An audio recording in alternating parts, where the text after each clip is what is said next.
लक्ष्मी रघुवीर दलाल के सीक्रेट कमरे को खोलती है और कमरे के अंदर का दृश्य देख के तो उसके पांव तले जमीन खिसक जाती है। उसकी आंखों के सामने अंधेरा छा जाता है क्योंकि कमरे के अंदर उसकी रघुवीर की और वेदू की फोटो थी। यानी लक्ष्मी और रघुवीर दलाल की शादी भी हो गई है और यह बात लक्ष्मी को याद भी नहीं। और वह लड़की जो कि बार बार लक्ष्मी को माँ माँ कह रही थी वह असलियत में लक्ष्मी की ही बेटी है। आखिर पूरी कहानी क्या है और ये गहरा राज क्या है, आइए जानते हैं आज के एपिसोड में। कहानी की शुरुआत में कार्तिक लक्ष्मी को ढूंढ रहा होता है लेकिन उसे लक्ष्मी कहीं पर भी नहीं दिखती। कार्तिक कहता है कि ये मेरा वहम तो नहीं था, तो आखिर महालक्ष्मी चली कहाँ गई। उसी वक्त वहाँ पर जिया आ जाती है। जिया कहती है कि कार्तिक तुम तो सो गए थे ना, तो यहाँ पर क्या कर रहे हो। लेकिन कार्तिक फिर भी अपनी महालक्ष्मी को देख रहा होता है। जिया गुस्से में कहती है कि कार्तिक मैं तुमसे कुछ पूछ रही हूँ, तुम यहाँ पे कर क्या रहे हो। लक्ष्मी को ढूंढ रहे हो क्या। कार्तिक कहता है कि जब तुम्हें पता है कि मैं यहाँ पे लक्ष्मी को ढूंढ रहा हूँ तो बार बार पूछ के मुझे परेशान क्यों कर रही हो। इतना कहकर कार्तिक वहाँ से चला जाता है। जिया मनी मन में कहती है कि लक्ष्मी जब जिंदा थी तब भी कार्तिक के दिमाग पे छा रही थी और अब तो मरने के बाद भी वो कार्तिक का पीछा नहीं छोड़ रही है। ओफो, आखिर में करूँ तो करूँ क्या इस कार्तिक का। इस और हम देखते हैं कि वह रघुवीर दलाल ही था जिसने की लक्ष्मी को बेहोश किया और कार्तिक और लक्ष्मी को मिलने से रोक दिया। रघुवीर लक्ष्मी से कहता है कि I am really sorry Lakshmi, लेकिन अभी तुम्हारा कार्तिक से मिलना बिल्कुल भी सही नहीं है। मुझे एक वकील होकर भी क्रिमिनल का काम करना पड़ रहा है। आई एम रियली सॉरी, लेकिन मैं तुम्हें ऐसी हालत में कार्तिक के पास नहीं भेज सकता।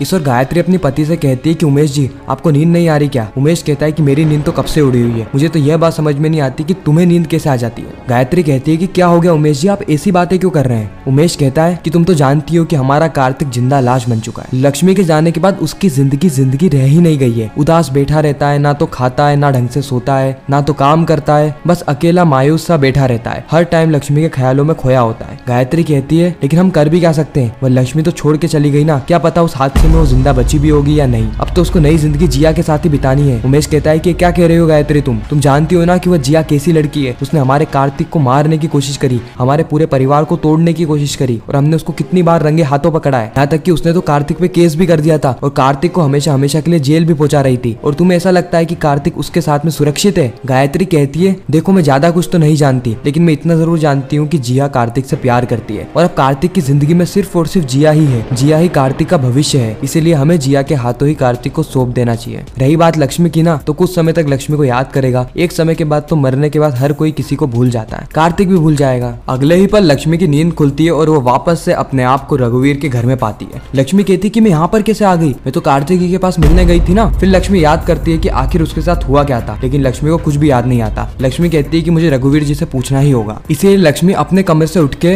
रघुवीर के कमरे में जाने लगती है। उसी वक्त उसे रघुवीर की आवाज आती है। रघुवीर एक कमरे में किसी से बात कर रहा होता है। वह कहता है कि तुम्हारे जाने के बाद मैं पूरा टूट सा गया हूँ, अगर तुम होती तो आज जिंदगी कुछ और ही होती, हमारी बेटी भी हमारे साथ खुश रहती। लक्ष्मी को बिल्कुल भी समझ में नहीं आ रहा होता है कि रघुवीर किससे बात कर रहा है, इसलिए वो जैसे ही कमरे के अंदर जाए उससे पहले ही वहाँ पर रघुवीर की बेटी आ जाती है। रघुवीर की बेटी जोर से चिल्लाती है कि मम्मा आप यहाँ पर क्या कर रहे हो, मैंने जब आपको बेड पे नहीं देखा तो मुझे लगा वापस से मुझे छोड़ के चले गए। और यह बात सुनकर रघुवीर फटाफट कमरे के बाहर आता है और गेट को लगा देता है। यानी इस कमरे में कुछ ऐसा राज छुपा है जो कि रघुवीर लक्ष्मी को बताना नहीं चाहता। रघुवीर वेदा से कहता है कि वेदा तुम यहाँ पर क्या कर रही हो, तुम अपने कमरे में जाओ और सो जाओ, मैं तुम्हारी मम्मा को अभी अभी तुम्हारे पास भेजता हूँ। वेदा कहती है पक्का प्रॉमिस। रघुवीर कहता है कि हाँ पक्का प्रॉमिस। और वेदा के जाने के बाद लक्ष्मी के सवालों की बारिश रघुवीर पे होने लगती है। लक्ष्मी एक के बाद एक खतरनाक से खतरनाक सवाल पूछती। लक्ष्मी कहती है कि मैं यहाँ पर क्या कर रही हूँ, मैं तो कार्तिक जी के यहाँ गई थी ना। रघुवीर कहता है कि हाँ तुम कार्तिक के घर गई थी, लेकिन मैं ही तुम्हें बेहोश करके यहाँ पर लाया हूँ। लक्ष्मी कहती है कि आपकी इतनी हिम्मत कि आप मुझे बेहोश करके यहाँ पर लाए, आप होते कौन है ये सारी ही चीजें करने वाले। रघुवीर कहता है कि तुम्हारा दोस्त, तुम्हारा अच्छा दोस्त जो कि हमेशा तुम्हारा भला ही चाहता है। तुम शायद बार बार ये बात भूल जाती हो कि तुम्हें उस परिवार ने मारने की कोशिश करी थी। अब उस परिवार का कौन सा सदस्य है जो कि जिया के साथ मिला हुआ है, इस बात से हम अनजान हैं। अगर तुम इस कमजोरी की हालत में वापस से उस घर में जाओगी तो जो तुम्हें मारना चाहता था वो तुम्हें मार ही देगा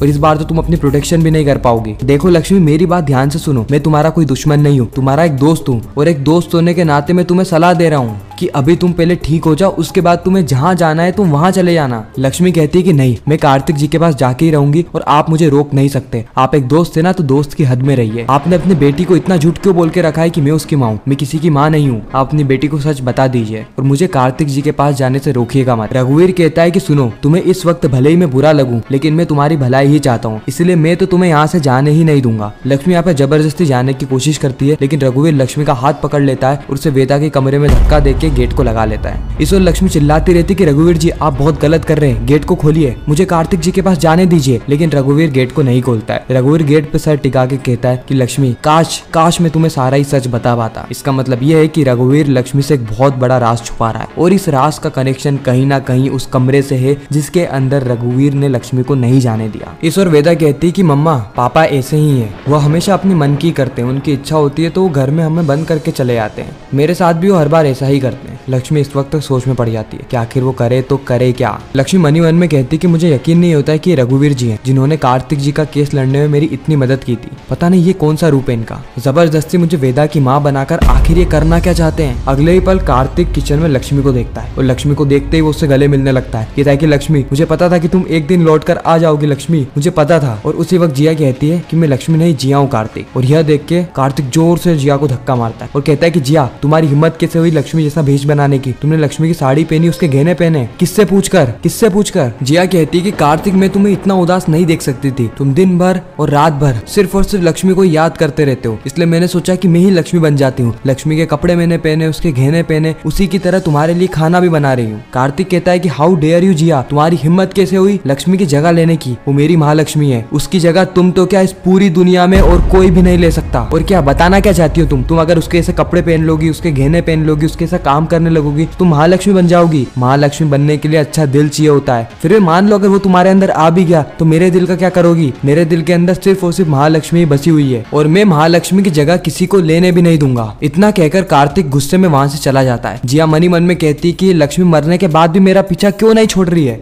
अगले ही पल हम देखते हैं कि वेदू लक्ष्मी से कहती कि मम्मी आप बताओ मैंने कैसा कलर किया है, मुझे तो बिल्कुल भी समझ में नहीं आ रहा है कि अब दूसरा कलर में कौन सा करूं, क्या आप मुझे गाइड कर सकती हैं? लक्ष्मी कहती कि ऑरेंज कलर कर लो। वेदा कहती है इट्स माय फेवरेट कलर मम्मा। अरे मैं तो भूल ही गई, आपने तो अभी तक ब्रेकफास्ट भी नहीं किया है। पापा मुझे कह के गए थे कि उन्होंने आपके लिए सैंडविच बनाया है और आपको सैंडविच खिला देना। उसी वक्त लक्ष्मी कहती है कि रघुवीर जी कहाँ गए? वेदू कहती है कि वो तो कोर्ट गए हैं, वो हर दिन मुझे लॉक करके कोर्ट चले जाते हैं। लक्ष्मी कहती है कि तुम्हें डर नहीं लगता? वेदू कहती है कि डर क्यों लगेगा, पापा ने मुझे सारी चीजें सिखाई है कि अगर मुझे कोई भी दिक्कत आए तो मैंने कॉल कर दूं। लक्ष्मी कहती है कॉल काहे से करोगी? वेदू कहती है कि उन्होंने मुझे एक प्यारा सा फोन दिया है जिसके अंदर गेम्स भी हैं। लक्ष्मी कहती है कि मैं तुम्हारा फोन देख सकती हूँ? फिर वेदू उसे वो फोन ला के देती है। लक्ष्मी वेदू से कहती है कि बेटा क्या मैं इसे कॉल कर सकती हूँ, मुझे एक फ्रेंड को अर्जेंटली कॉल करना है। वेदू कहती है कि हाँ हाँ मम्मा आप कर ही सकते हो। लक्ष्मी तुरंत ही कार्तिक को कॉल करती है और कार्तिक की आवाज सुन के लक्ष्मी का दिल गार्डन गार्डन हो जाता है। लेकिन जैसे ही वो कार्तिक जी को कह रही होती है कि कार्तिक जी मैं लक्ष्मी बोल रही हूँ, उसी वक्त कार्तिक को आवाज आनी बंद हो जाती है और कार्तिक गुस्से में कॉल को कट कर देता है। उसके बाद लक्ष्मी बार बार कार्तिक को कॉल करती है लेकिन उसे कॉल लगता ही नहीं है। जिसके बाद लक्ष्मी कहती है कि नहीं नहीं मुझे कार्तिक जी के पास जाना ही होगा, लेकिन उससे पहले मैं उस कमरे में जाती हूँ जहाँ पर रघुवीर जी कल रात को किसी से बात कर रहे थे। जिसे ही लक्ष्मी उस कमरे के अंदर जाती है वह देखकर हैरान हो जाती है कि उस कमरे के अंदर उसकी, रघुवीर की और वेदू की फोटो लगी हुई है और यह देख के उसको चक्कर आने लगते हैं। यानी जो राज रघुवीर दराज छुपा रहा था वह राज यही है कि रघुवीर लक्ष्मी की शादी हो गई है और इन दोनों को एक बच्ची भी है जिसका नाम है वेदू। जिसे वो कमरे के बाहर आती है वेदू उसे मम्मी मम्मी कहती है। लक्ष्मी चिल्लाने लग जाती है कि नहीं नहीं मैं तुम्हारी मम्मी नहीं हूँ, मैं तुम्हारी मम्मी नहीं हूँ। और इसी के साथ एक खूबसूरत एपिसोड यहीं पर ही खत्म हो जाता है इस सस्पेंस और ट्विस्ट के साथ कि आखिर आगे होने क्या वाला है। आपको क्या लगता है कमेंट सेक्शन में जरूर बताना। आपको ये वीडियो कैसी लगी वो भी कमेंट करना। अगर आपको वीडियो अच्छी लगी तो वीडियो को लाइक करके चैनल को सब्सक्राइब करके ज्यादा से ज्यादा लोगों को ये वीडियो शेयर करना ताकि हमारी फिर से मुलाकात हो।